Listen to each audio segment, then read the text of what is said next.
Ano ang nai-imagine mo kapag nakakakita ka ng maganda pero mukhang misteryosong kagubatan? Yung mga tipong nakakatakot ang itsura, lalo na yung mga punong mauugat na para bang napakatanda na at nakasaksi na ng iba't ibang misteryo. Sasabayan pa ng mga huni ng kuliglig at kaluskos na mga hayop at mga dahon na sumasabay sa ihip ng malamig na hangin. Sa ganitong sitwasyon, tila ba anumang oras ay makakakita ka ng kakaibang nilalang. Tara na't ating galugari ng mga kagubatan sa iba't ibang panig ng mundo na magpapatindig sa ating mga balahibo. Epping Forest, England. Ang lawak at ang kapal ng Epping Forest ay naging popular na hideout para sa mga kriminal at kilalang libingan ng mga taong biktima ng mga masasamang tao. Isa sa mga notorious na kriminal na si Dick Turpin ang nagtago dito noong 1700s at higit sa 12 biktima ng pagpaslang ang nakuha sa kagubatan mula 1960s, kung kaya't hindi na nakakagulat kung bakit ang lugar ay kinatatakutan na di umano ay pinamamahayan ng mga multo kabilang mismo si Dick Turpin. May mga kwento rin na nagsasabing kapag nagpark ka ng sasakyan sa Hangman's Hill, kahit naka-neutral pa ito ay kusang umaandar ng dahan-dahan paakyat. Hindi ka man mapaniwalain sa mga ganitong bagay, itsura pa lang ng kagubatan ay sapat na para tumayo ang iyong mga balahibo. Ang mga puno ay sadyang hindi pinuputol simula 1800s na nagpakapal dito sa paglipas ng panahon. Elfin Forest, California. Pangalan pa lang ng kagubatang ito ay tila ba ito'y pag-aari ng mga engkanto. Nasa timog kanlura ng Escondido sa Santiago County ang Elfin Forest. Ang kagubatan ay punong-puno ng mga kwento ng kababalaghan, mga engkanto o lamang lupa at mga espiritu. Isang alamat ang nagsasabi na ang dating nakatira sa Elfin Forest ay mga gypsy noong 19th century hanggang sa itaboy sila ng mga tao sa lugar. Dahil dito, naghiganti ang mga gypsy at isinumpa ang gubat at ang mga nakapaligid dito. Sa ngayon, maraming taga rito ang nagsasabi na nakakakita sila ng mga aperesyon tulad ng babaeng nakaputi at lumulutang sa hangin, lalaking nakasakay sa itim na kabayo at mga misteryosong bakas ng mga paa. Dowhill Forest, India. Nasa West Bengal sa bayan ng Kyrshong ang Dowhill Victoria Boys School na kilala bilang isa sa pinakanakakatakot na lugar sa India. Ayon sa mga taga rito, madidinig umano sa lugar ang mga yabag kapag Disyembre hanggang Marso. Ngunit ang gubat na nakapaligid rito ang mas kinatatakutan dahil sa mga misteryong di umano ay nagaganap dito. Ang kakahuyan ay sinasabing lugar kung saan marami ang pinaslang. Ilang mga nguhoy din ang naglahad na nakakakita sila ng batang lalaki na walang ulo at paggala-gala sa lugar, partikular sa daan sa pagitan ng eskwelahan at gubat na kilala sa tawag na Death Road. Okigahara Forest, Japan. Nasa paanan ng Mount Fuji ang kagubatang ito na tila payapa ngunit may pangit na nakaraan. Kilala bilang Suicide Forest, ang Aokigahara ay pangalawa sa pinakapopular na lugar kung saan marami umano ang nagpapakamatay, pangalawa sa Golden Gate Bridge.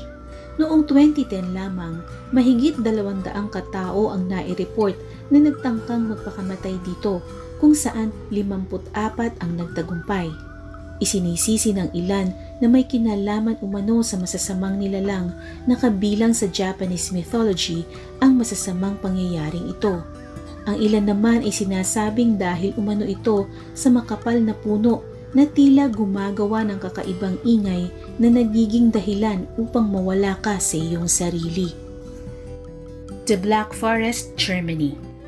Kahit ang sikat ng araw ay hindi makapenetrate sa kagubatang ito na tinawag na Black Forest, ang lugar ay tila pinamamahayan umano ng mga engkanto. Sinasabing isang lalaking walang ulo ang nakasakay sa malaking puting kabayo ng isang hari at kumukuha umano ng mga kababaihan at dinadala ang mga ito sa kanyang kaharian sa ilalim ng tubig kasama ang mga engkantada, mga duwende at mga lobo. Ito marahil ang dahilan kung bakit ito ang paboritong lugar ng The Brothers Grimm na pagdausan ng kanilang shooting. Pine Barrens, New Jersey. Ang makapal na gubat ng Pine Barrens ay nasa mahigit 1,000,000 ektarya ang lawak na matatagpuan sa New Jersey. Naging masagana ang lugar noong colonial era, naging trosuhan at may mga nagtayo pa nga ng pagawaan malapit sa lugar.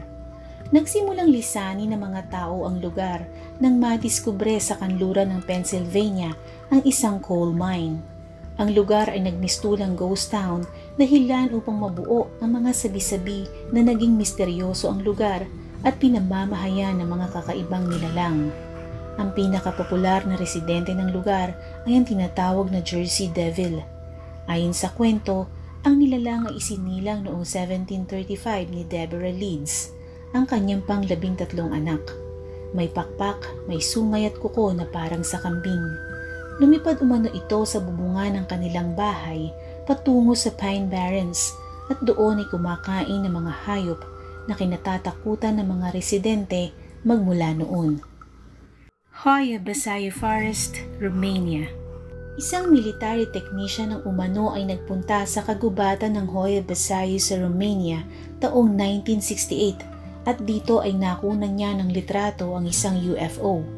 Umani ito ng popularidad sa mga paranormal expert.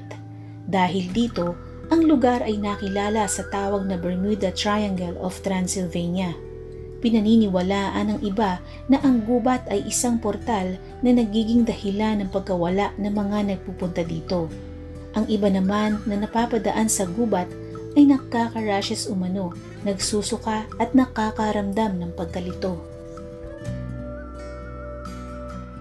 Freetown Fall River State Forest, Massachusetts. Ang Freetown Fall State Forest ay matatagpuan malapit sa tinatawag na Bridgewater Triangle, isang lugar sa timog kanluran ng Massachusetts na kilala rin na misteryoso dahil umano sa mga paranormal activity, mga nakikitang UFO at ang tanyag na Bigfoot.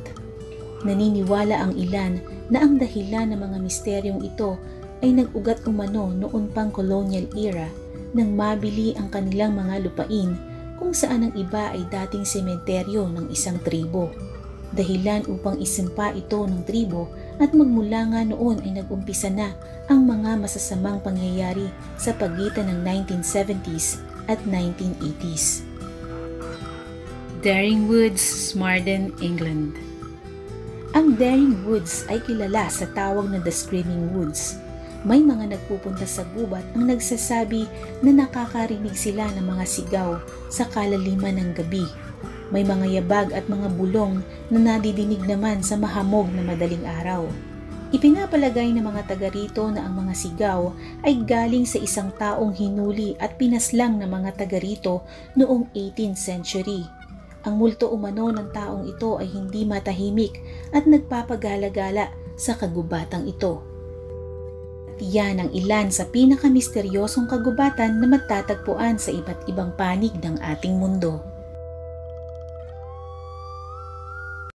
Huwag pong kalimutan mag-like, mag-share at mag-subscribe. Hit the notification bell para updated ka sa mga susunod kong uploads. Hanggang sa susunod na episode ng ating storya.